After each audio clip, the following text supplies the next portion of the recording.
Live in 5, 4, we are live.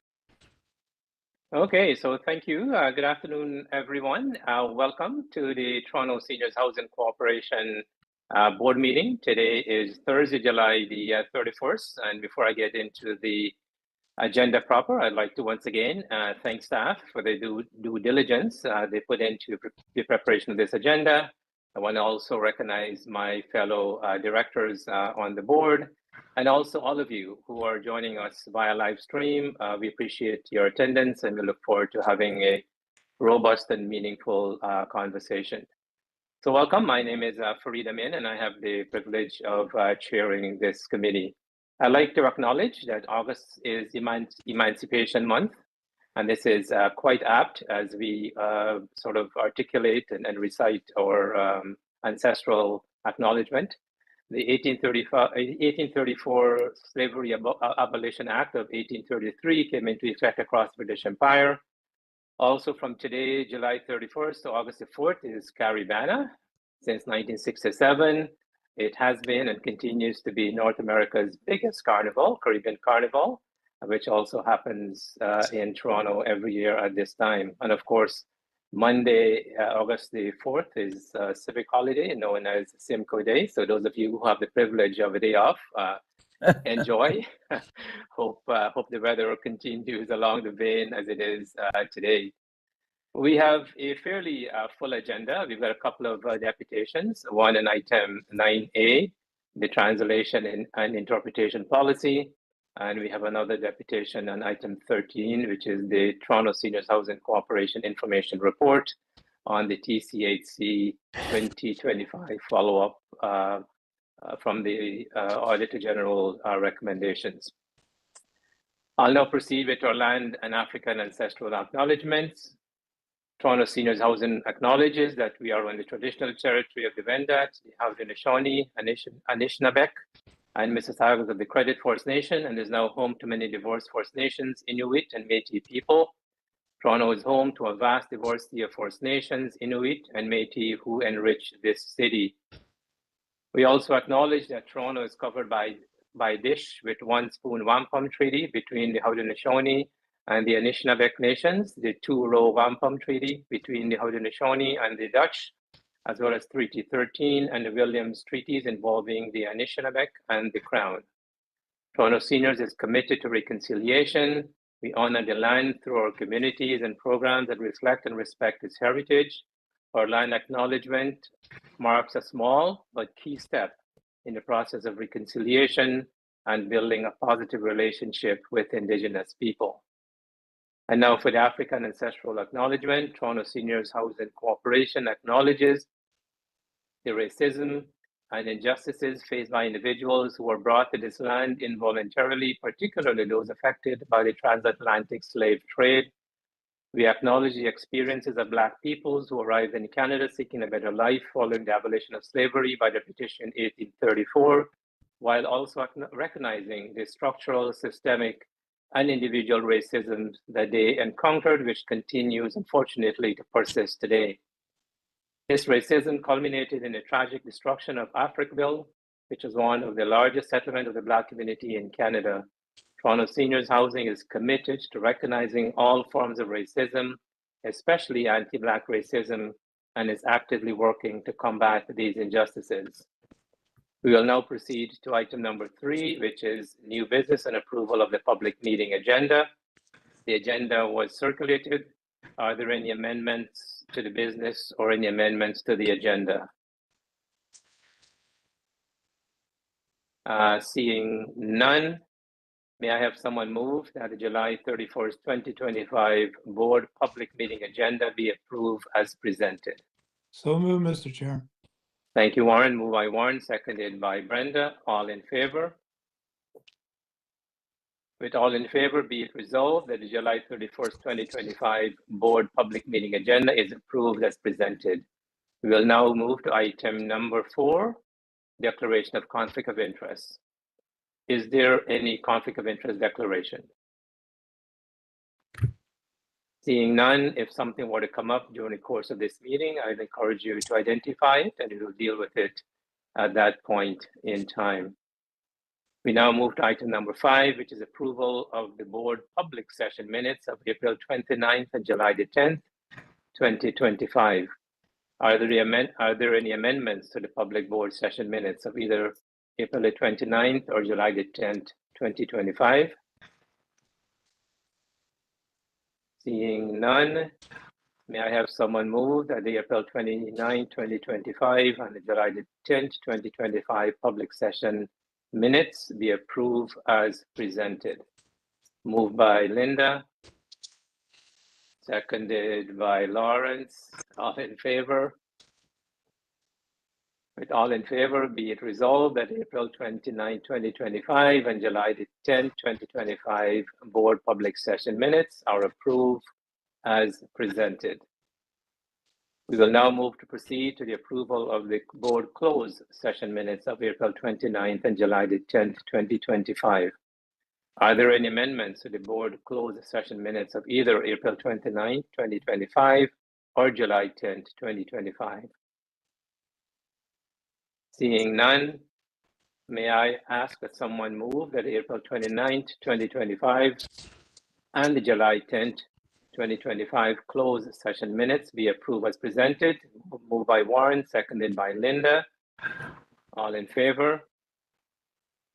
With all in favor, be it resolved that April 29th, 2025 and July 10th, 2025 board closed session minutes as presented are approved. We will now move to item number 7, which is matters arising action item. Are there any questions, any additions to the action item list? Okay, seeing none, we'll now move on to item number 8, which is the CEO update. And before that, I want to welcome Councillor Crisanti. Welcome. It's good to have you. Yeah, thank you, everyone. Had some technical difficulties, so I've had to join you on my phone here. So Still looking good. while they're working on my laptop. Okay. All righty. So item number 8, Tom, over to you, my friend. Yes, thank you. And through the chair to the board, good afternoon, everyone. First of all, just a quick strategic planning session recap, and want to extend really a sincere thank you to all our board members for your active participation at this session that we held on the 10th of July. Your valuable insights were instrumental as we began this conversation on the next strategic directions for the organization, and just want to truly let you know that we truly appreciate this participation. Also, we're coming up on just our June Senior Tenant Advisory Committee meeting, our STAC meeting, and it's another kind of key area around our engagement initiatives, and just conveying to the board that we now have with our new terms of reference, a larger STAC membership, roughly 6 from each region, and so really an opportunity to get a broader kind of insight and perspective from our tenants, and so really these vital conversations that we have with them are really important to the mission of this organization. And then just following on kind of tenant consultation, just sharing with the board that we have our budget consultations lined up for our tenants on August 6th and August 7th. We have 15 tenants signed up to this point, but we'll also be reviewing the 2026 budget with STAC, or just seeking some kind of insight from them as well. So really retaining that tenant perspective. Also, just wanted a bit of an update on the board member recruitment. So we would be transitioning now to our board's composition, and wanted to provide an update. As I said, the terms of our 5 public board members and our tenant board member concluded on July 22nd. However, the city has provisions for board members to stay on as the future board term appointments are confirmed. And I think many of you would know that is expected to be in October of 2025. And the city's public appointment team has already reached out to existing board members to seek their interest in possible extension of their appointment, and has also started the process of recruiting potential new board members. The city has engaged Toronto Seniors Housing to support the board member recruitment in communications to tenants about this. And Toronto Seniors Housing also recently supported, and I think Karen was really key behind this, are facilitating information sessions for potential tenant director board members, and that was held on July the 9th. And we do look forward to sharing information on this as the city continues through the process. Also, I'm wanting to, I think this is excited to share this with the board around our all-staff event for the fall, and it's going to be it's been coined the Toronto Seniors Housing All-Staff Carnival, and this celebration will be on September 16th from all of our staff from 12 to 3 p.m. at Fort York. And many of you recall, and you also participated in the event last year. So we would truly love for any of you to enjoy us at that event this year. And just finally, as we head into this, continuing on with our summer, that we do have a special board meeting on August 28th to discuss the budget. And I guess one good thing is there's no committee meetings, board committee meetings during August. So that's my report. Thank you. Okay, thank you, Tom. Are there any questions for Tom? Linda? Yes, the August 28th board meeting, will there be materials in advance that we will see, or will it be just offered at the meeting? Grant or Vince? Yes, through the chair, there will be materials in advance, and maybe Vince, if you want to just take a second. There's a budget update later on today's agenda as well. Yes, that's what I thought. Yes, Yeah. I did see that. Right. And I was unclear about the recruitment process. Tom, you mentioned the date of October 25th. What is that date again? Yes, through the chair, would be the confirmation. It would be the appointment and the confirmation of those appointments. Did I get that right, Grant? Yeah, so through the chair, the City of Toronto will take forward, yes, it's October of this year, they'll take it to council, the appointments for our board. Oh, okay. Okay. So the Thank you. committee itself, the appointments committee is meeting now, or presumably in between then and Through the October. chair, the recruitment process is underway, and when Yeah. the actual committees that do this meet, I don't have the specific dates, but the plan that they've advised us is to have it all done for the October, and I think it's around October 10th council meeting. Okay. All right. Thank you then. Yeah, thank you. Thanks, Brenda. Thanks, Tom. Thanks, Grant. Any other questions for Tom? Oh, and just one last thing, the update, the email that we received as board members, Yeah. there was going to be an update provided. Is that in the public or the private session? Through the chair, it would be through the private session. The in-camera All right. session. Thank you. Thank you. That's on 35 Parkland. Yeah. All righty, so thanks, Tom. Appreciate that. Yes. And, so we'll move to item number 9, which is the Quality and Tenant Engagement Committee. As I mentioned at the onset, we have a delegate, Bill Lohman, will delegate on this. But before I ask Bill to depute, I will call on our hardworking chair of the Quality and Tenant Engagement Committee. Ms. Jackson, go ahead. Thank you. Hello, everyone. So we had a meeting not that long ago. At the last meeting was July 14th, and at that time we reviewed in depth actually the new translation and interpretation policy. This came to the committee for approval, and we did do that, and we're bringing it to the board for further approval. And I want to thank the staff who actually made some revisions following some conversation that we had and some feedback about that policy. But this policy is a very important policy for this organization. So we're happy to bring it forward. We also reviewed our operational dashboard, a local housing corporation report, which is the report that compares us to other similar local housing authorities and how we're doing, which is great. We had robust conversation about the complex tenancies. It's called the Follow-Up Support Initiative, and to see how we're supporting complex tenancies. And we had an update on the engagement engagement partnership and communication update.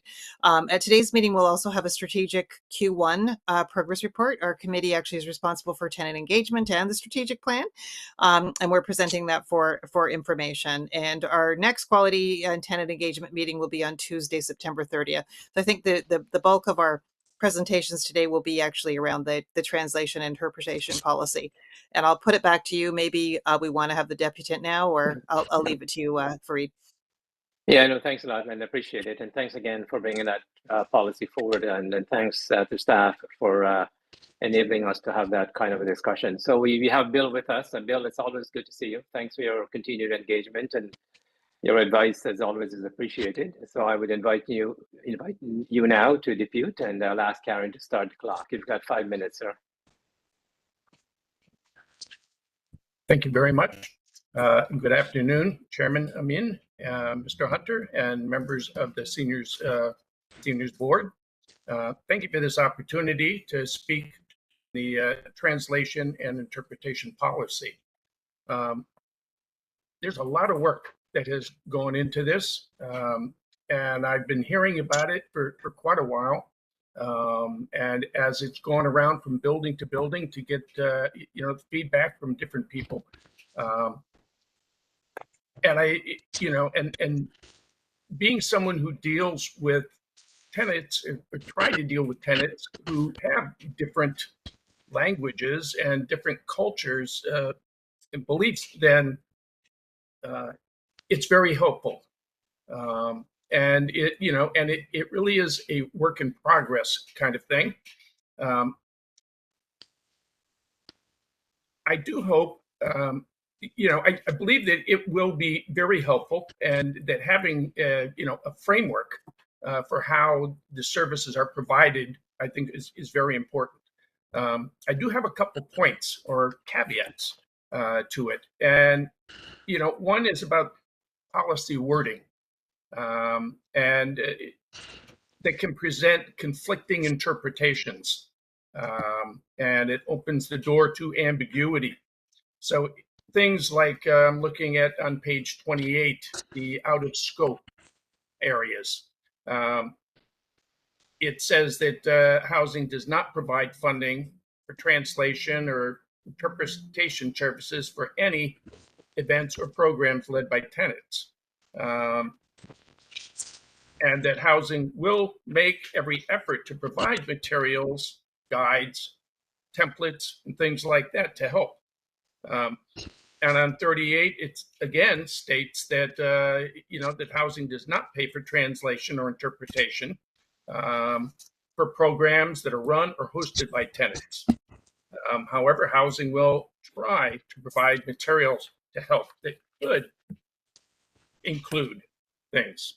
I have problems with these, with the policies that come out that have these sort of this or that kind of approach to them, with phrases like, will make every effort, could include, will try. They're ambiguous, and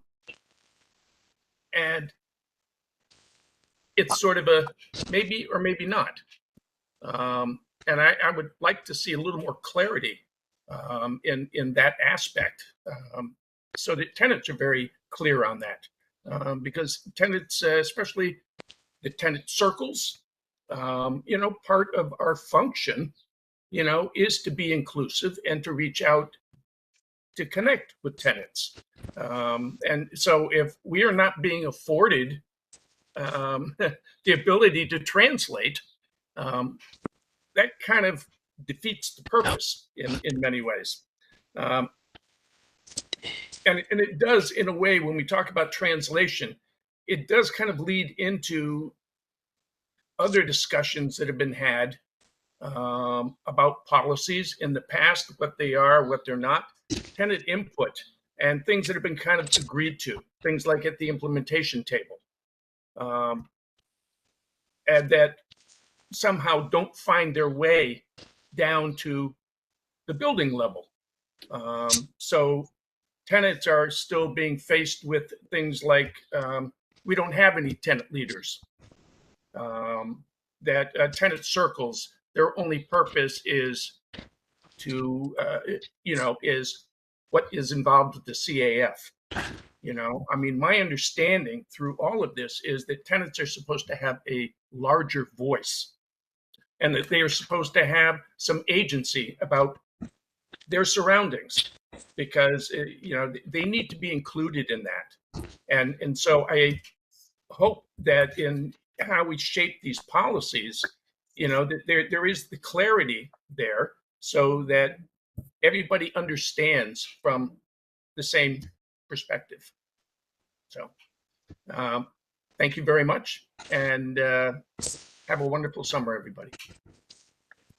Thanks a lot, Bill. As always, appreciate your perspective, and I think that's an important one because we have tenants, and this is actually aligned with translation policy. We have tenants who speak different languages, and any such ambiguity should be clarified and perhaps move towards a more plain language version of this. So, I know Deanna and Wendy are here, and I'm sure they will sort of take your comments into consideration as they sort of finalize this policy. So once again, we thank you for your engagement, and it's always good to have someone like yourself take a look at these things prior to us approving them so that we can get a tenant's perspective. So we truly appreciate your engagement as always, and I look forward to the next iteration of this document.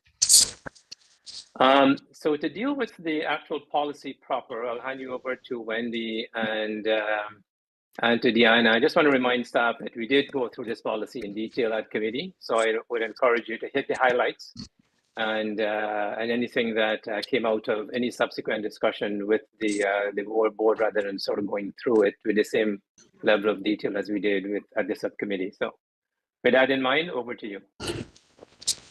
Thank you. Through the chair to the board, I am just here to present Wendy Dobson, who has, with a number of staff team members, done excellent work to create this policy and pull it together.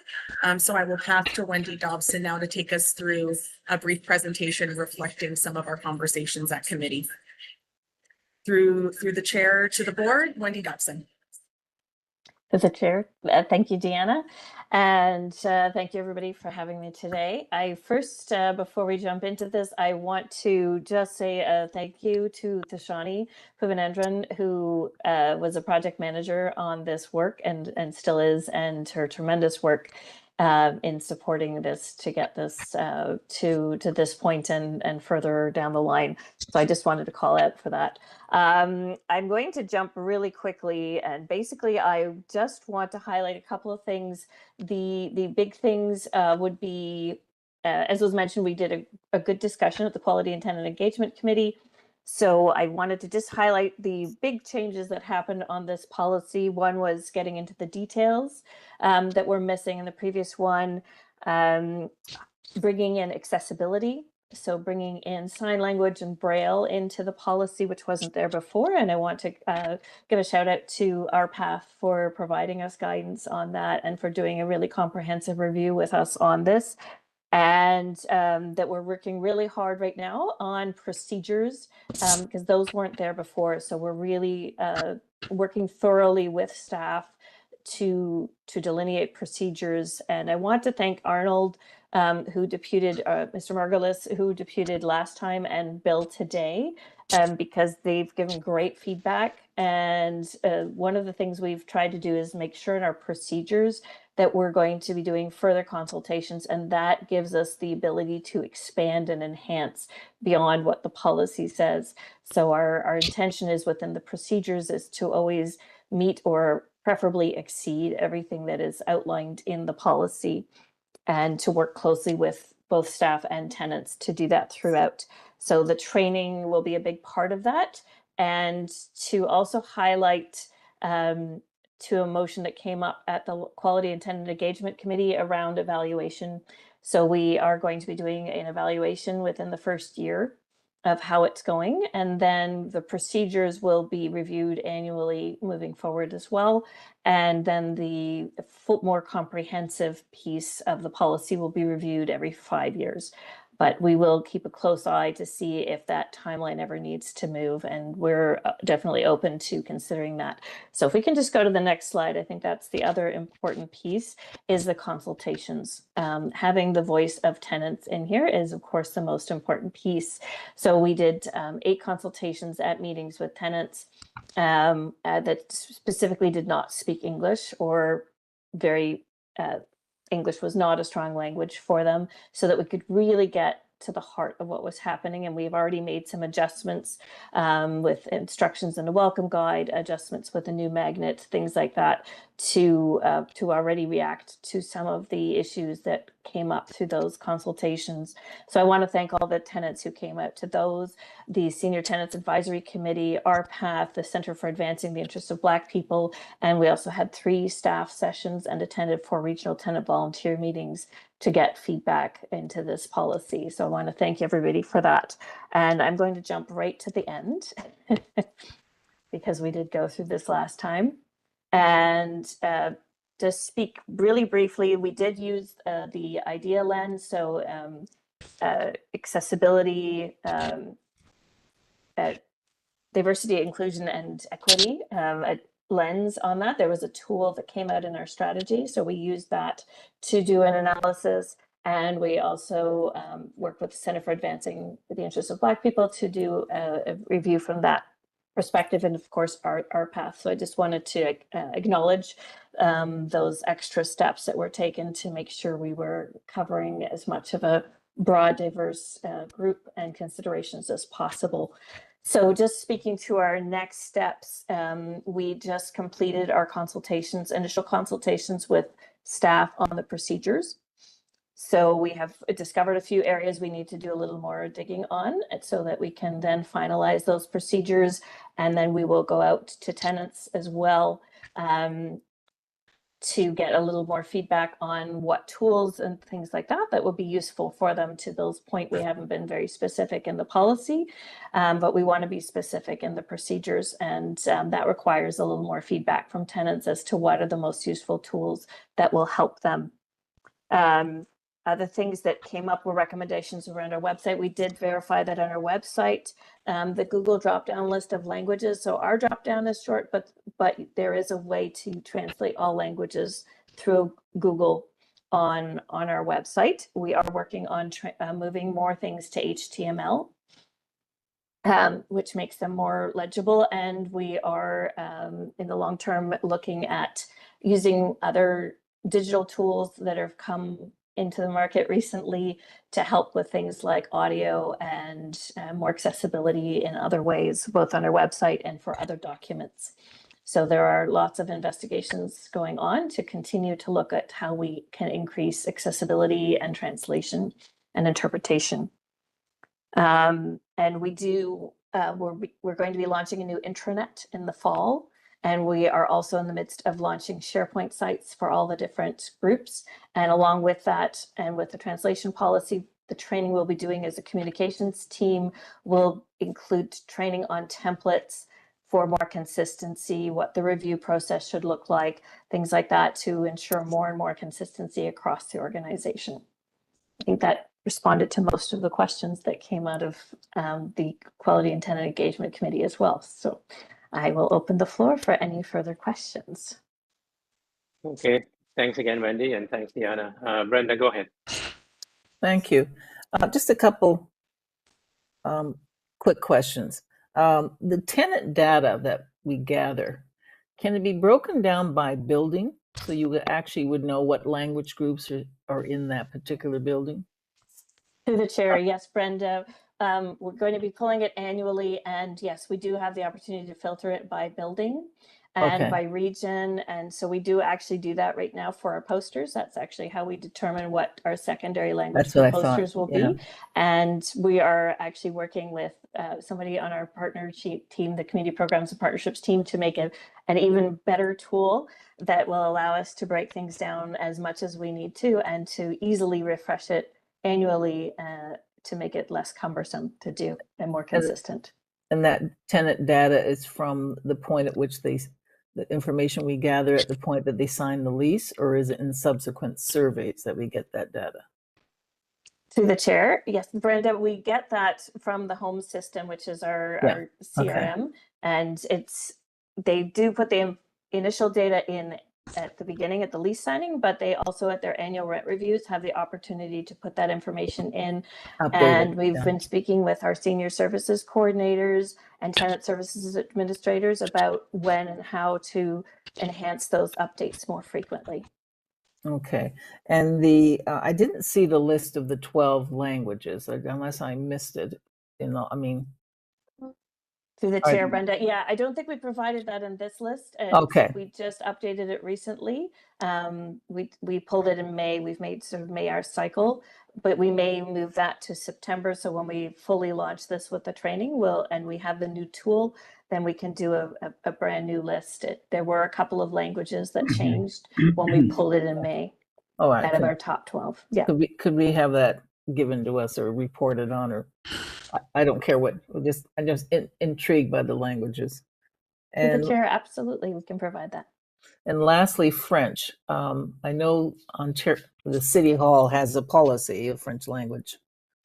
Are we a designated bilingual city? I can't remember. How do we handle French language translation? Is it the same way? Is it one of the 12 groupings, or is it just through the phone interpreters, et cetera, et cetera? Through the chair, we have always added French as our 13th language. So it sits about 15, but we've always added it as one of our top languages. And we are actually bound under the legislation to provide French. So we are I know we're currently working with Toronto Community Housing on a French lease. And we're going to be working, as we work through the critical documents, housing documents, we'll be translating them into a variety of languages, and French will be first on the list to meet our legislated requirements. Yeah, I've got Linda. Go ahead, Linda. Yeah, just a quick question, something I didn't think of when I was realizing that it really spells out that this is a board. This is a board policy as well, right, in terms of our expectations. Is there something that lets people know that we could provide translation if they want to do a deputation? Since I've been on the board, I've never had actually anyone present who didn't speak English, and I just want to actually, I think that there's a large percentage of people that might want that. So maybe we could add it somehow or other. I think it would be good for us board members to actually think about how we communicate with people that don't speak English as their first language. That's a good point. The reason I was asking about French is because of the increasing number of French-speaking Africans. Now, most of them are going to Peel and Durham, okay? But there are larger numbers now, and historically, the Africans tended to be more English-speaking, British colonial, et cetera, et cetera. So I just wondered about the French piece in case that was necessary. Okay. Yeah. All right. Thanks, Linda. I'm going to ask Councillor Crisanti to ask a question. Yeah, thank you so much. I'll try and be very quick here. So Wendy, you mentioned earlier that through the website, there is a translation option for people who wish to use that option to translate to whichever language they want to translate to.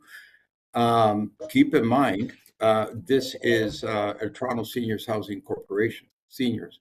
What I get from my area, a lot of seniors aren't technically inclined. So they would not be comfortable, they wouldn't know how to navigate any of these fancy things. I'm not even sure I can. So, I don't even know how we overcome that. But I'm just putting that out there, just a thought, because you may get some seniors who, if they find their way to that website and say, "Oh my goodness, okay, now what? I don't understand any of this. Now, how do I translate?" That's one thing. The other question I have is do we put out information flyers? And if we do, I'm sure we do. Do the information flyers, are they done in multiple languages, all on one flyer? Reason I'm asking this, and I'm again speaking from experience here, I represent one of the most diverse communities in this city. And so we put out information flyers, and it's interesting. One of the last ones we put out, I got a couple of critiques from people saying, "Councillor, this is very confusing. You put it out in 3 or 4 top languages. So we have the English, and then we have Punjabi, and then we have Sri Lankan, and then we have and it's so confusing, like to follow.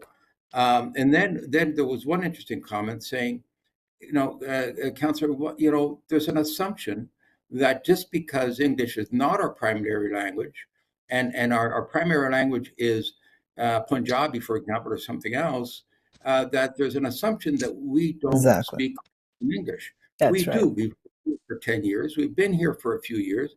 So they felt somewhat insulted, saying that, we do speak the language. So don't assume, maybe you don't need all these multiple languages to begin with, because we do understand the language. We love this country. We're here. We've been here long enough to learn the language.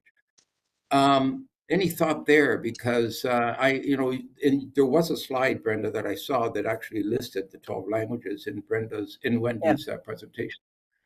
Okay. And so those are my thoughts. I don't know how we work through that, because there's still an important factor here that we need to ensure that we put it out and communicate in the languages that everyone can understand. So I'll leave that with you. Wendy, do you have a comment there, Wendy? On what we just said? Thanks, point. Councillor. So, Wendy? Yes, through the chair. Thank you. Yes, so our website, we are working with RPath right now to make it more accessible, to redesign the layout, to make it easier to navigate. And I will flag to make sure that the translation area is also as easy as possible. We have a newly published welcome guide that's been translated to 13 languages. In there, we also provide instructions on how to request translation and interpretation services, whether it's for events or posters or letters, that sort of thing. We also, yes, we put up, they're not sort of pamphlets, we do posters, we do monthly posters. They're translated into the secondary language of each building. So what we do is we have a bulletin board that's 2 sections beside each other. And one section is in English and the other side is mirrored to exactly the same, but in the secondary language. They also have a numeric code so that they don't need to understand what it says. They only need the numbers to call the tenant support center to get it in another language. And staff can also use that to access those posters in other languages on our SharePoint site, on our files system. There was some other point. And I forget now. I had the flyers and the website. Oh yes, we also have a general poster up in 13 languages that says if you need a document or translation in another language, you can call the tenant support center. And the other thing I would mention is we just completed an RFP for interpretation services, and we actually looked into how simultaneous translation would work for things like online meetings, including the board. So we actually built that into a recent RFP. So we will have the ability to do that moving forward. So as we look into that, we have built that into that contract. Thank you, Wendy. Thanks. All right, thanks. So, Brenda. Just a quick point of Councillor Crisanti's point. That was my experience as well, running a settlement agency, that the vast majority of immigrants, because of the point system, do have English, and most of their professional education is in English, if not their secondary education. And so, as you say, you have to be sensitive and aware that people do speak these languages. But I think having the alternative language available is important for documents or anything that's critical, so that we ensure that people do understand stuff, right? In whichever way they're comfortable. But you're quite right. And as people age out and newer groups of people come in, they will have more and more English language capabilities. So keep that in mind in terms of what groups of languages we want to represent. Good. Thanks, Brenda. And again, another really good conversation. I think that provides Wendy and Diana with some more guidance. I just have a couple of comments in concluding this item. And one is that I know that we're putting out an RFP, or have put out an RFP for translation services. My only advice would be for us to look at whether we can partner with other similar organizations within the city to try and find some synergies or some way of reducing costs to us, because I suspect Toronto Community Housing and maybe other agencies, because they're mandated by similar legislation, might have similar needs. So if we could collaborate with them, that might be something worth considering. And the second, perhaps more substantial question is the fact that my understanding is that this policy framework will involve or instruct, I guess is the right word, the procedures to follow. So you're now developing those procedures. So the comments that are made by Bill and others around this table could potentially be valuable as you do the detailed procedures. I think it might also be helpful for the board, once you've completed those, to give it to us FYI, so that we have both the sort of the enabling framework, which is the policy piece, and the operational piece, which would be the procedures. So Good again, idea. thanks. Lots of good work went into this. I would move to try and get this approved if there are no other concerns or objections to this. So I will ask Linda. Linda, perhaps you can move this. And may I have a second? Seconded by Jim, quite appropriately. All in favor? So with all in favor, be it resolved that the Toronto Seniors Housing Corporation Translation and Interpretation Policy as presented is hereby approved. Again, good work, folks. Wendy, thanks to you and your team. And Deanna, thanks for your leadership as well. And thanks to all of our tenants and others who have participated and helped us make this a fairly robust and hopefully sustainable and doable policy. All right, so we'll now move to item number 9, which is the strategic direction Q1 progress report 2025. And Grant, over to you. Thank you. Through the chair, I'll provide a quick update on the Q1 report. This update also went through the Quality and Tenant Engagement Committee recently. So within the report, there are highlights of performance across the strategic directions, objectives, and enablers. This includes areas around things like rent collection rates, our housing occupancy rate, turnover for units, work order performance for staff and vendors, some pest management performance, and then there are metrics around things like tenant engagement, programs and partnership work, and some of our enablers around things like employer of choice. I'm not going to go into the specific performance results here. The dashboard is included as an attachment to the report. It's the standard dashboard we brought forward for several meetings now. Overall performance shows continuing trends in a good manner and areas for improvement as well. Also included in the report is a table of how we're doing against the roadmap of the strategic directions. So for the first quarter of 2025, there were 7 roadmap activities planned. 5 of those were completed as planned. 2 of them have revised timelines. Some examples of things completed include the 2025 budget, enterprise risk management framework, and the risk assessment that was brought forward with the dashboard, the fraud prevention policy, the onboarding program for TSHC, and some leadership training. Overall, the strategic directions for TSHC as of the end of Q1 are 61% complete, and that is 90 of 148 time-limited activities. As was discussed in previous reports and included briefly in the report before you today, the future strategic directions, and this was also discussed at the board workshop on July the 10th, are still to be scoped in terms of moving forward with the next generation of our strategic directions, and that will be coming forward to the Quality and Tenant Engagement Committee in terms of the approach that we're proposing for the September meeting. And I'll pause there and take any questions. Just Sorry,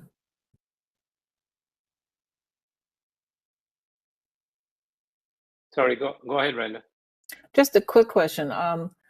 From the board strategy session we had on July 10th, a number of suggestions were made.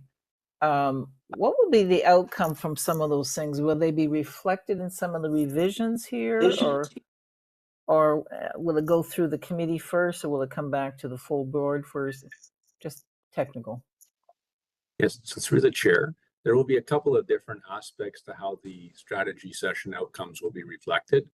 So one component of the discussion with board was around the future strategic directions. So the input that we received from the board around some of the considerations of what to look at and what to the scope and how to engage kind of moving forward with the future strategic directions will be part of the approach we bring to the Quality and Tenant Engagement Committee in the September meeting about essentially our approach or plan to renew those directions. The other aspect, was around innovation and a more specific conversation about that. And that really helps set the scope for some of the potential further input into the future strategy, which will ultimately likely reflect some updated perspectives around innovation. So it's an input into the future strategy. And also, we're not going to actually have a future strategy until next year, but it will also be used in context of work we're doing throughout the rest of this year and as we develop the strategy. So I hope that kind of helps. Well, I just don't want to lose the specificity of some of the things we suggested and have it evolve into a 6 months down the road revision. I mean, it was quite active discussion. So I just want to make sure we don't lose sight of that. And I think some of it was not just a revision, it would be an addition. So I just want to make sure that it's added on sooner rather than later. And I wasn't certain of the process of where that would be heading. So through the chair, the current strategic directions as approved through the board will remain in effect until we ultimately replace them. So these reports before you, like today's, will continue. And then as we work through the process to revise, add to the strategic directions into the future view, the sort of the renewed strategic directions beyond 2025 for TSHC, we will start reporting on those as well. So the input that we receive at the board gives us perspective as to where the board's thinking is around what the scope of change might be. And we'll use that as an input. That was not the only discussion on this. There'll be future discussions with the board on the future strategic directions. Yeah, I think Grant, I recognize and then thanks for that response. I think Brenda's point though is an important one, and perhaps maybe I can state it differently. Is there a way we can capture that for posterity? So I know that we can't change directions midstream, but it might be useful for us to either get a summary or something to reflect the conversations that we had, so that we can have a record of it, I guess. So through the chair, we can absolutely put that together. Notes were taken during that session for our reference as we move forward. Yeah, so we can actually embellish just the deck that was provided. We could actually use that deck as a basis and then sort of embellish that deck based on the responses from members, and we can circulate that. So. Well, this is a living, breathing document too. I don't want to have to wait 2 years before revisions. I agree, but that's why I think it's useful for us to be able to capture the essence of that conversation and then try and insert it in our future discussions, so that it's a dynamic document. Even the strategic plan is dynamic, and to your point, we don't need to necessarily wait until the end of the year before we make some recalibration if that's what the board deems to be of import. So I think that's an important conversation, because board members spend a fair bit of time engaging in a discussion, and it would be helpful to get a summary and perhaps a strategy moving forward that incorporates or addresses some of the issues that were raised. And the process, will it go through the committee or will it go to the board? That was my question. Well, I think it can go through the board for now. Okay. Because the issues that we dealt with, I think for me it's a different committee. So rather than sticking it to a committee, I think it might be more appropriate for the board to have an information piece in this regard. All right, that's good. I'll settle for that then. All right. Are there any additional questions for Grant before we move on to item number 10? Okay, if not, Grant, thank you very much as always. Appreciate you keeping us honest and keeping track of what's happening within the organization. And I like the nuance of what's working and what's not working as well, because I think the board needs to understand both sides of that coin. So thanks to you and your team for that update on the Q1 2025 progress report. We'll now move to item number 10, the Audit, Finance and Risk Committee report, and our other hardworking chair, Lawrence, is with us. So Lawrence, over to you, my friend. Thank you, Mr. Chair. At the last Audit, Finance and Risk Committee meeting held on June 4th, 2025, we had a small public agenda where we discussed Q1 and April 2025 financial results. The remainder of the meeting was in camera and there were no decisions or motions made in public. On today's agenda, we will present the year-to-date May 2025 financial results of our corporation. We also have a procurement change order for approval. Our next AFRC meeting will be held on Wednesday, September 3rd, 2025. Back to you, Mr. Chair. Thank you very much, Lawrence. I appreciate your leadership of that committee as well. And now we'll move on to item number 10D, which is the year-to-date May 2025 TSHC financial result. And Vince, over to you. Thank you, Mr. Chair, and through the chair to the board. Through May 31st of 2025, TSHC has shown a positive result of excess of revenue over expenses of $2.33 million, including amortization expense. The major factors as a result of the first 5 months are the year-to-date surplus arising from the TSHC reconciliation, which had a net positive effect of $3.338,290,000.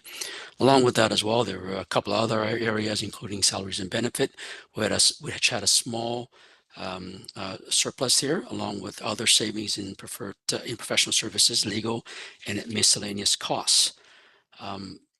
Overall, if you look at our attachment number 2, our cash and bank position is in good standing, as you might have had a chance to take a look at that. I'll pause right now and take any questions if there are any.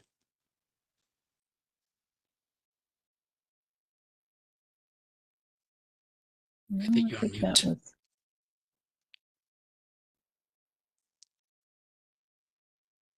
I think you were on mute, Mr. Chair. Seeing none, I will move on now to item number 10B, which is the procurement change order. Vince, you're on again. Great.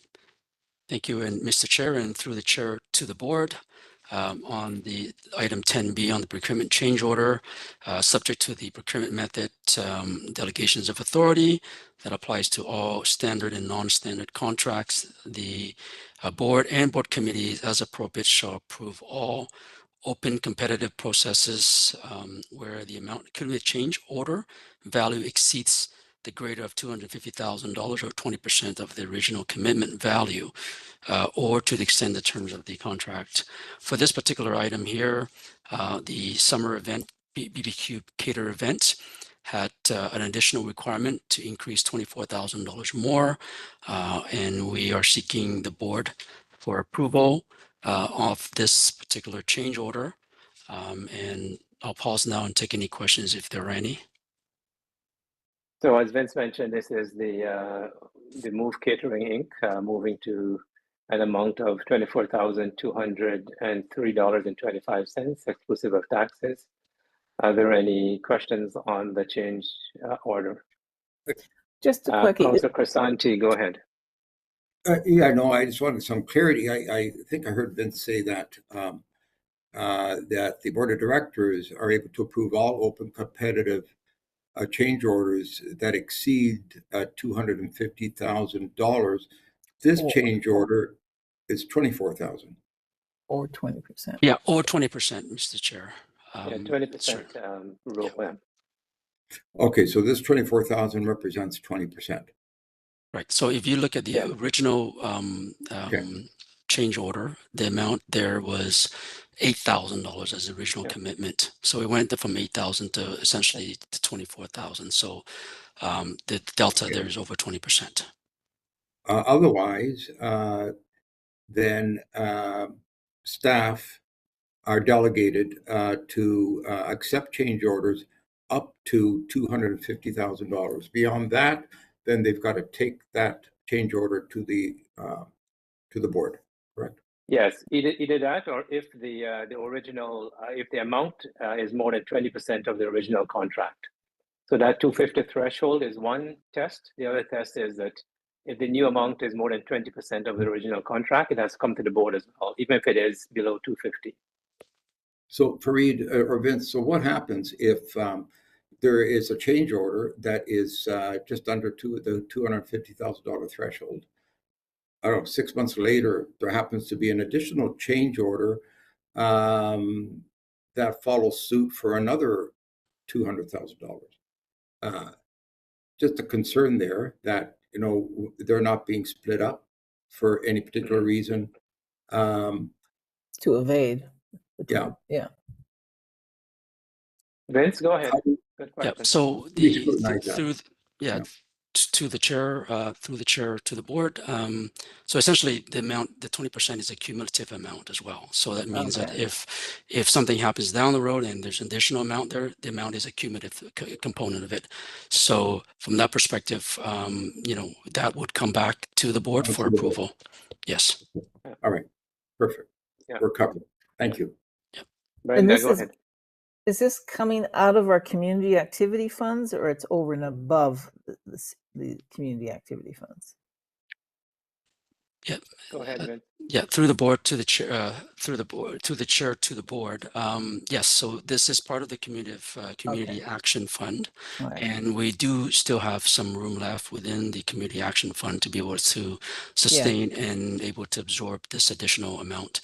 Again, the result of this was that was an underestimated amount, and now that we also have some additional tenant circles as well that included additional activities and events. Therefore, there was some additional barbecues that was not expected or planned out in 2025. Yeah, and I guess our busy season is the summer for a lot of community events too. All right. Were we invited to these barbecues? A lot of baby back ribs, man, I'll tell you. Okay. Hamburgers.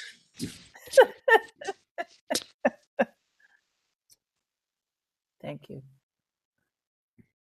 All right, thanks, Vince. Any other question?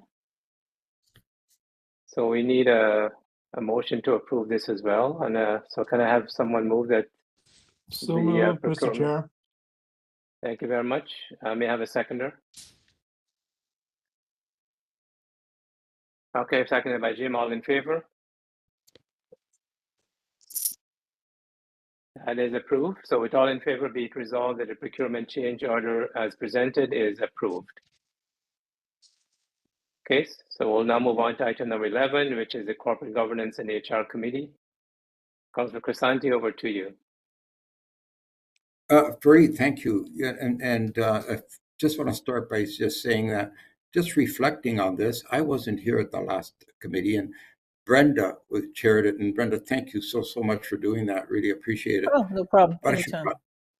I should probably be deferring to Brenda to do this, but I'm not sure if she's ready or wants to do it at this point in time, given I'm not given ready. that Sorry.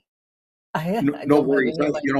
I've been scripted here just in case. So I'm Yeah, I happy know to do it. you're absolutely right.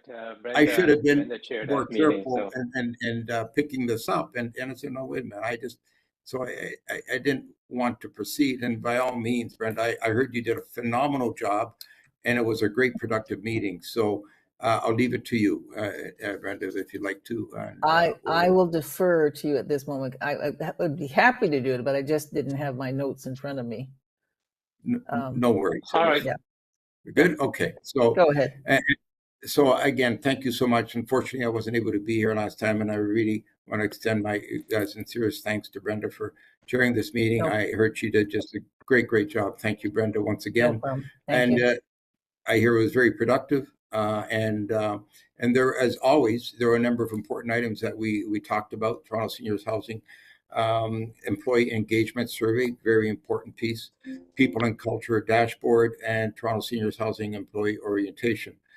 And then, of course, there's the government's work plan update that we did as well. And the Toronto Seniors Housing Committee terms of reference for our three committees, being the Audit, Finance, and Risk Committee, Tenant Engagement Committee, and of course, the Committee of Corporate Governance, Human Resource Committee. And these terms of reference are going to be brought to the board today, right now, or sometime in the next few minutes. And I look forward to, our next meeting is going to be on September 17th. And I look forward with all of you to be there at the next meeting. I guess it'll be a bit of a break between now and then. Thank you again. Those are the notes I've got and the comments. And thanks again, Brenda. Appreciate it. No problem. Thank you.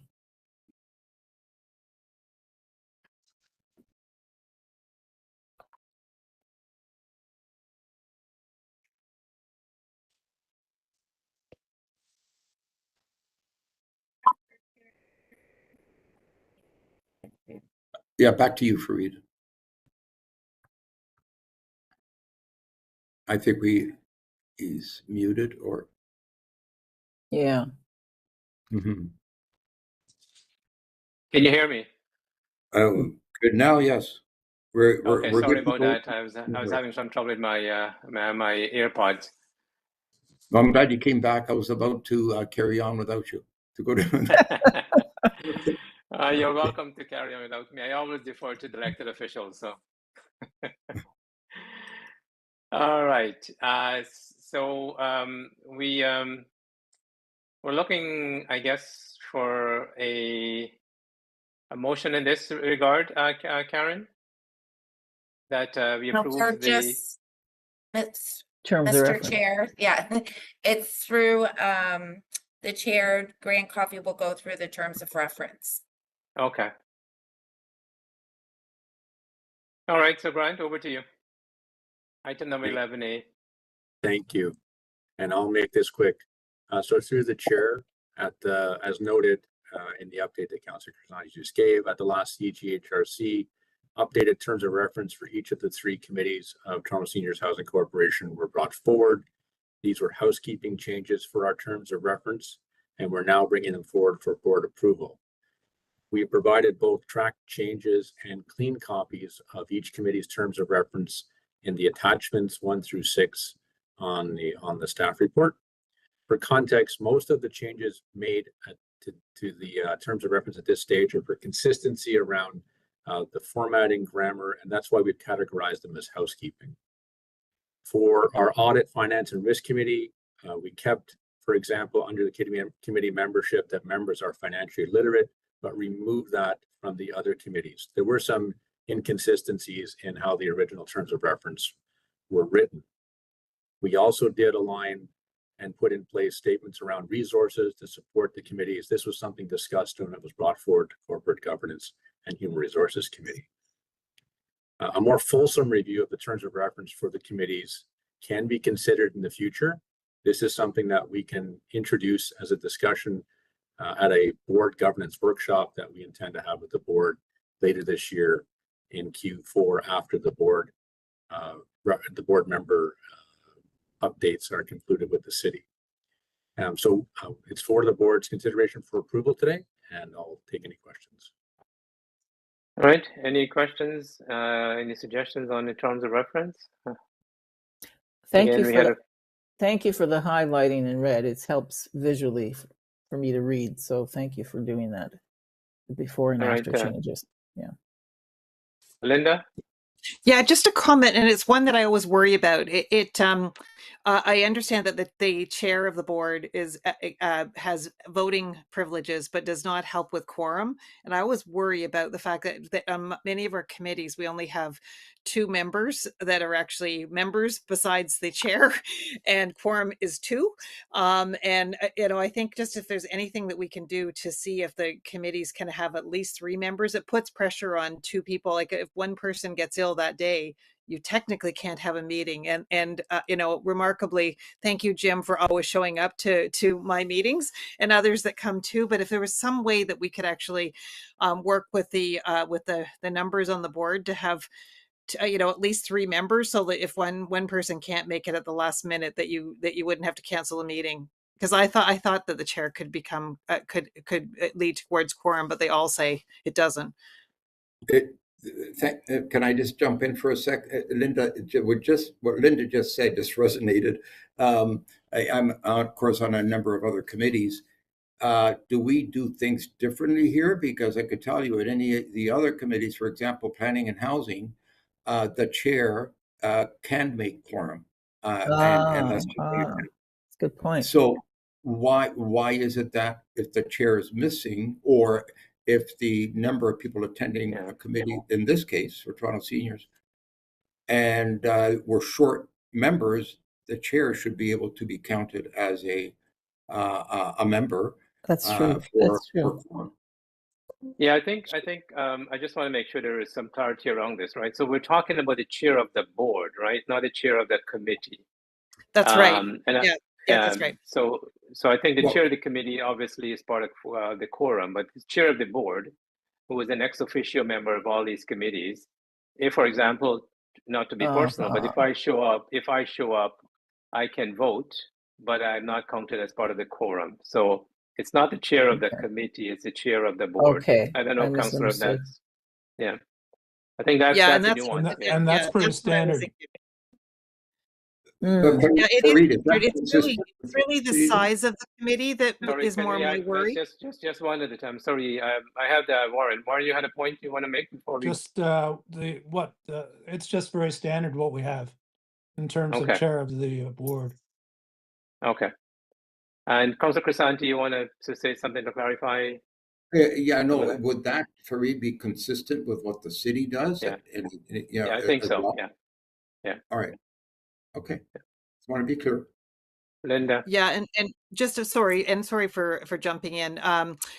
For me, it's more the number of directors that in at the last minute, if somebody can't attend, and we have had that situation in the past, having just 2 members on your committee and 2 being quorum is more of the issue that I was referring to. I think Fareed is amazing at making all the meetings for voting purposes, but I think that it's just more that we could actually have meetings that don't happen. And we are a seniors corporation, and that we actually have a higher number of seniors on our board. So we might want to think about actually having that 3rd position if we can. Yeah.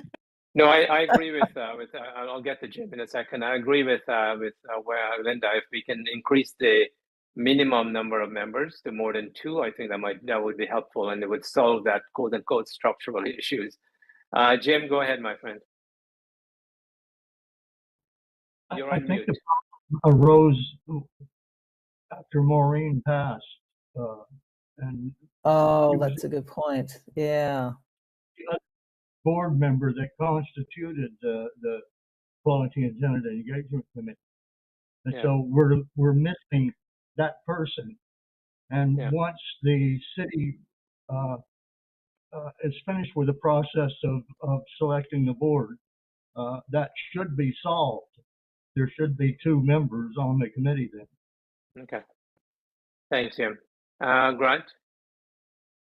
Through the chair, I just wanted to add that once we have the board membership confirmed through the city later this year, we'll run through the process around board committee membership, similar to what we did in the past. And we did in the last round of doing that, we did ask board members if they were interested in sitting on multiple committees to try to deal with that issue you're raising about the small size of some of the committees. And we were able to deal with a little bit, but we'll do that again. So I just wanted to add that. Thank you. All right, thanks. So I'll move to approving the terms of reference with Linda. Is that a legacy hand or is that a real hand? Sorry, it's down.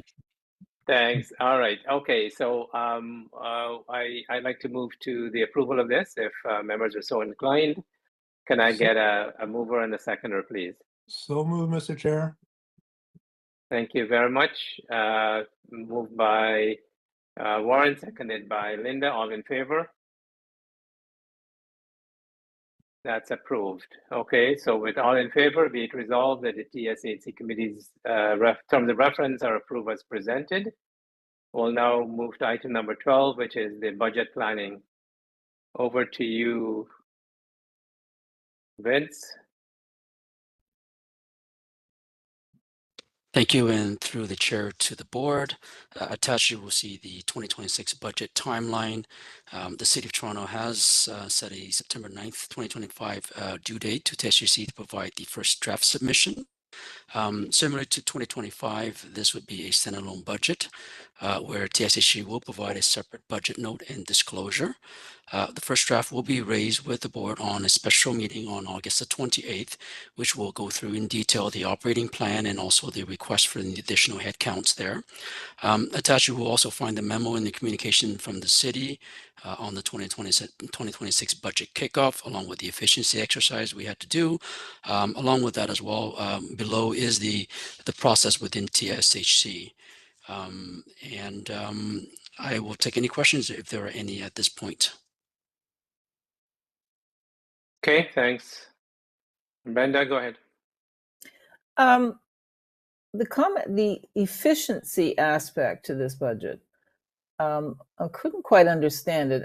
What impact will this have on us? Are we expected to obviously participate in trying to find efficiencies and savings, but is there a dollar number or something that we have to work towards, or is it within the context of TSHC and then they do delegated distribution of it? I just wasn't quite certain from my reading of it what impact it meant on us.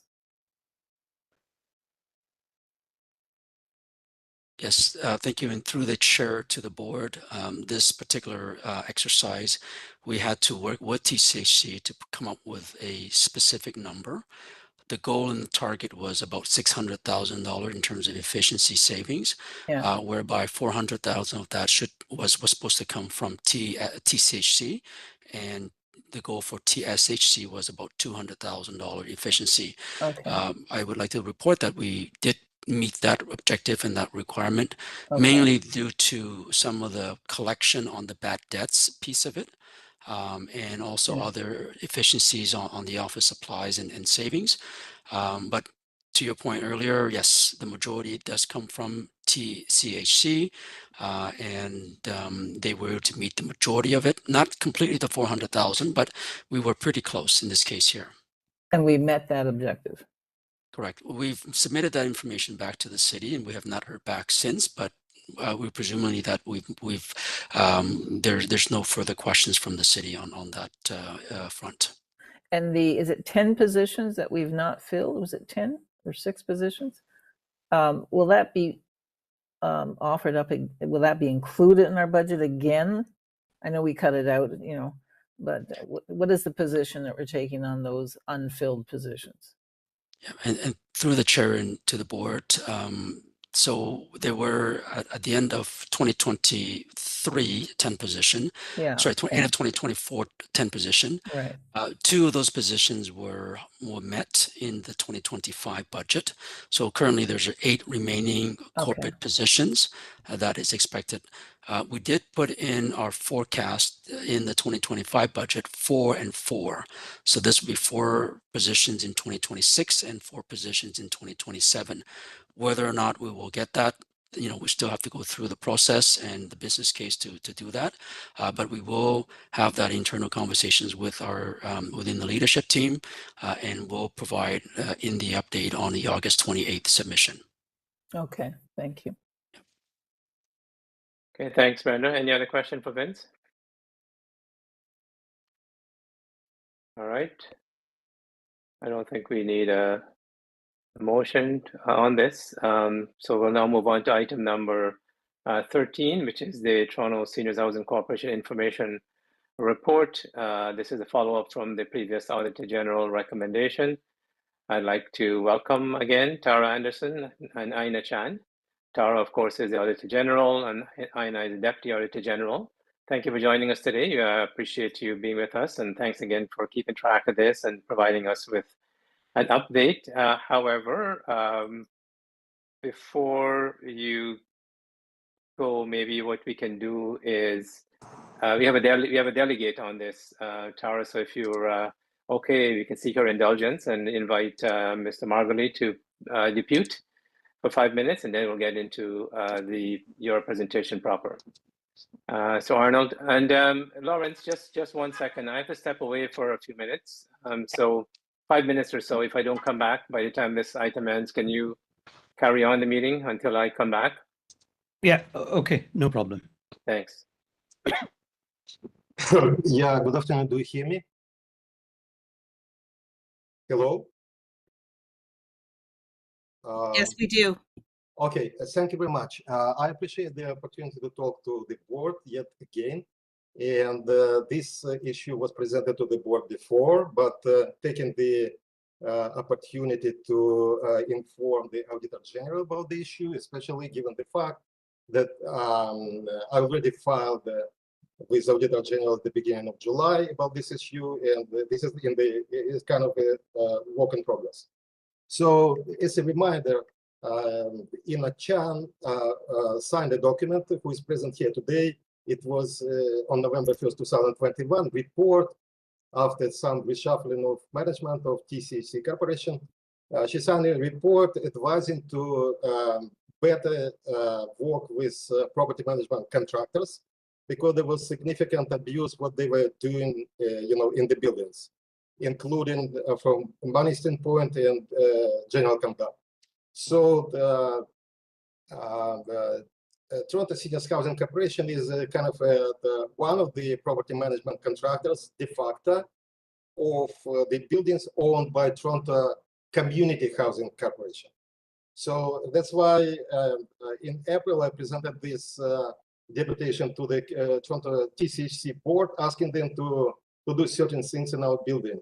Apparently they deferred it to the leadership of TSHC, or advised me to ask the Auditor General to issue a separate order so that the TSHC could participate in this matter. The matter is that I moved into the building about 2 years ago, and was pretty active in trying to enforce property standards of Toronto and other things that were unfortunately deficient in the building, having prior history of being a chair of the tenants committee. And unfortunately, superintendent of the building, or whatever, let's call it staff, elected the interesting way to basically to stop this activity by simply drilling 12 to 15 holes through the floor in the above unit, supplying the tenant of the above unit number 1010 with fumigation equipment, chemicals, hoses, modifying the water pipe layout in the above unit, supplying the tenant with a water pump, and in order to contaminate drinking water in my unit and downstream, and started to do this interesting activity non-stop, basically, supplying everyday chemicals to this tenant who was otherwise incentivized, to continue with this with her boyfriend initially, affecting other tenants around. And then, when they started complaining, the superintendent tried to seal the walls with the adjacent units, channeling the old flow of chemicals into my unit. So unfortunately, my attempts to address it through the regional office were unsuccessful because the senior services coordinator in our building, she was complacent to this issue, misled the regional office management. The management was happy to push her in front of every third party dealing with this matter, and she continuously claimed that she was repeatedly visiting all the affected units and nothing happened. She also misled using the same tactics, law enforcement through sharing agreements. There is a lot of actually was happening in this case, and eventually she was sent and transferred to a different location. The time of this deputation is very limited. When talking to Auditor General subsequently, I would ask to address issues of general city preparedness to the such kind of attacks, because having experience with various law enforcement agencies, I found that the preparedness is very limited to none. And unfortunately, this should be addressed separately, a variety of law enforcement first responders agencies. So returning to this matter, I'm asking, and I already asked to introduce a 5-year mandatory rotation of staff in the buildings and regional offices in order to share their experiences and prevent fraud, wrongdoing, waste, and corruption in the building, because there's significant cash flow going daily from the city through the buildings, through the corporate offices, etc. So as a first step in this interesting undertaking, I'm asking Auditor General to issue a report to immediately rotate this staff member from our building to ensure tenant safety and objective investigation of this matter. Rotation is mandatory, otherwise you would not be successful investigating this matter. Thank you very much. Yeah, thank you, and thanks, thanks, Lawrence, for sitting in. I just want to encourage again our deputant to stay away from identifying or staff member with that degree of specificity. I think it, you know, our staff, and I'm sure our tenants, you know, I work in apologize, very. Farid. I apologize for the kind of. Can yeah, I, remember. sir, your deputation is over, so if I can speak, I just want to make sure that obviously your comments are well taken, and I'm sure staff will consider the recommendations that you make. I'm just again suggesting that we stay away from that specificity, and some of those allegations are really serious against our staff, and I think with not having the opportunity to speak here, I think I'm just cautioning you and others that might appear before the committee to exercise some caution as you bring some of these allegations on staff to bear in the public realm. So with that in mind, Madam Auditor General, I invite you to present your recommendations and your follow-up. And also, Aina, welcome. I appreciate both of you being here, and the floor is yours. Great, thank you very much, Chair. Can you hear me okay? Yeah, loud and clear. Great. So as you mentioned, I'm Tara Anderson, Auditor General for the City of Toronto, and with me today is Ina Chan, Deputy Auditor General. I'd like to give a brief introduction before opening the floor to any questions you may have.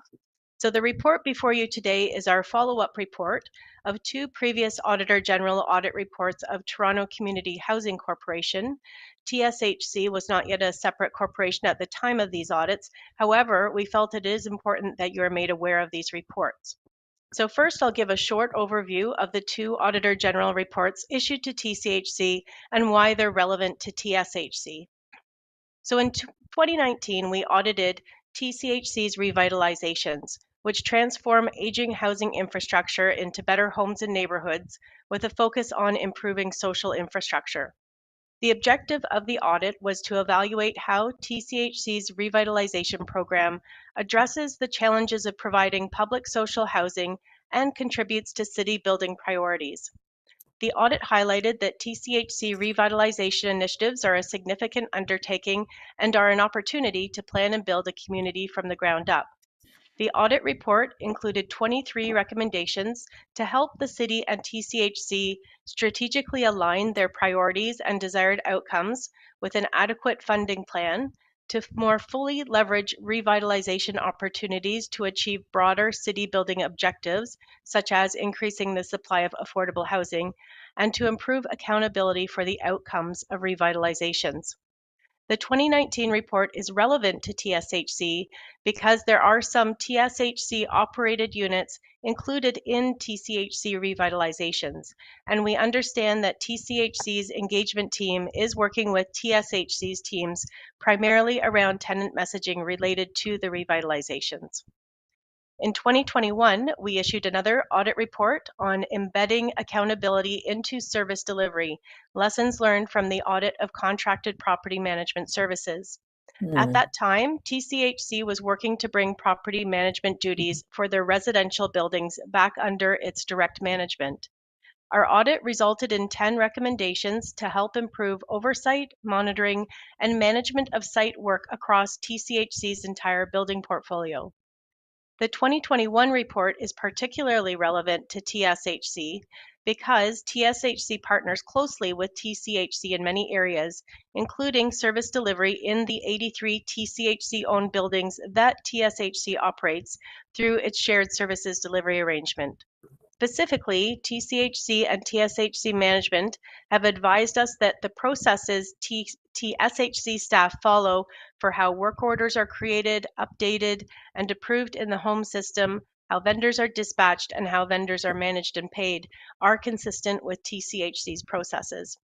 The 2021 audit report highlighted 3 key lessons learned in managing service delivery across the entire building portfolio.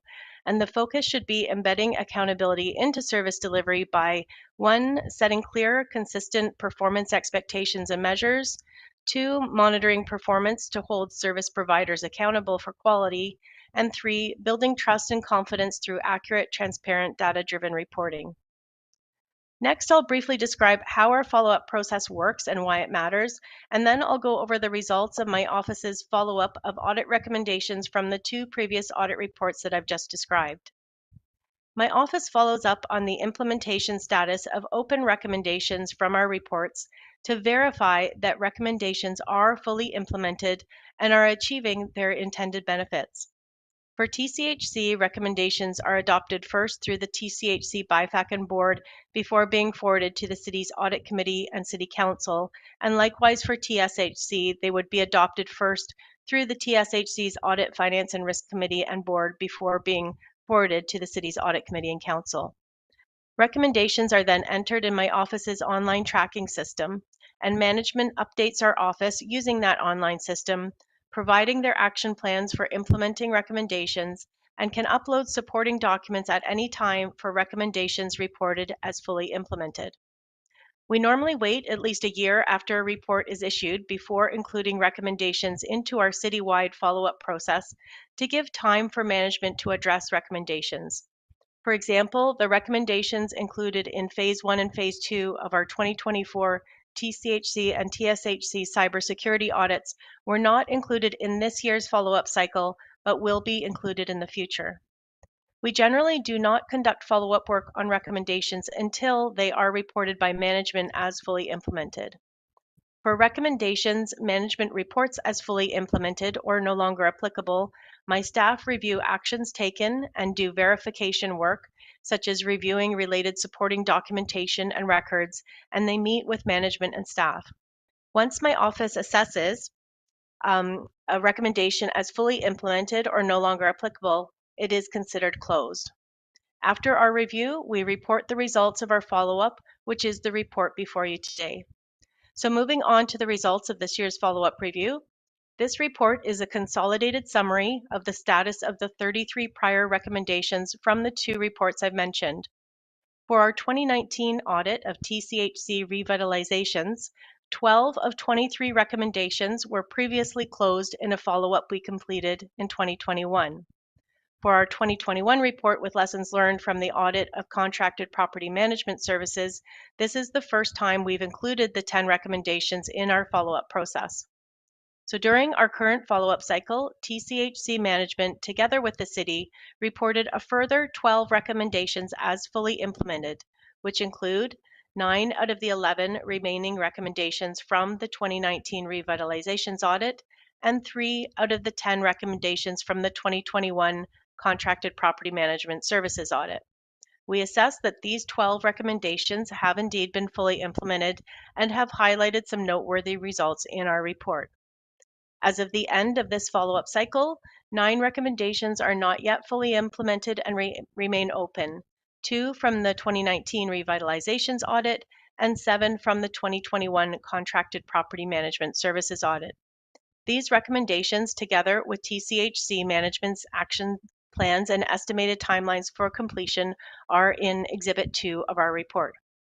Given that TSHC is responsible for operating the 83 seniors designated buildings, I am strongly encouraging TSHC management to consider the relevance of Auditor General findings and recommendations from the 2021 audit report. Where relevant, TSHC management should develop action plans to implement the recommendations across buildings within TSHC's portfolio. I would like to express my thanks and appreciation to TSHC and TSHC staff and management for their ongoing cooperation and willingness to consider and take action to address these recommendations. Thank you, and we're happy to answer any questions you may have. Alrighty, so thanks a lot. I appreciate the update. Tom, I'm going to give you an opportunity to perhaps respond or say a few words before I invite questions. Yes, through the chair to the board. So first of all, thank you to the Auditor General and to staff for coming today to present the results of these findings. And certainly, we are appreciative of the Auditor General kind of considering the role that the Toronto Seniors Housing Corporation has within kind of its operations, to improve service to our tenants. And so we have had a chance to review the report and the suggested recommendations. And there will be our follow-up to this. And I think through the work that we are doing currently around with the transition agreement with Toronto Community Housing, this is an opportunity to kind of more formally embed ourselves within that process to ensure that the recommendations from the Auditor General are being followed. So I will kind of finish my comments with that. And Grant, if you have anything to add, please do so.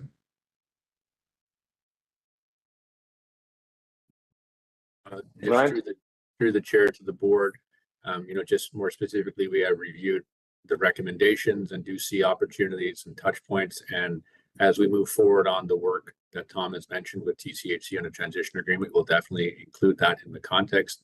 And then there'll be other opportunities where we work with TSHC on a number of these particular aspects associated with these recommendations where they do include us, but we will also make sure that we put ourselves forward to be included as well in the process with them, because we do have, as noted, similar systems. We use the same system and things like that as noted. So.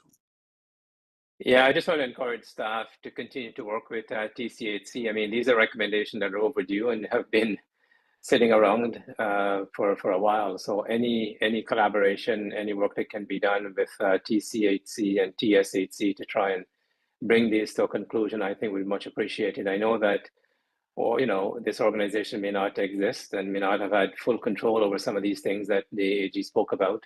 But I think now that the recommendations are clear, we need to act on it. And so we need to work with TSHC and anyone else to bring some of this to a successful conclusion. Are there any other comments or questions before we move on? Go ahead, Brenda. Just a quick one.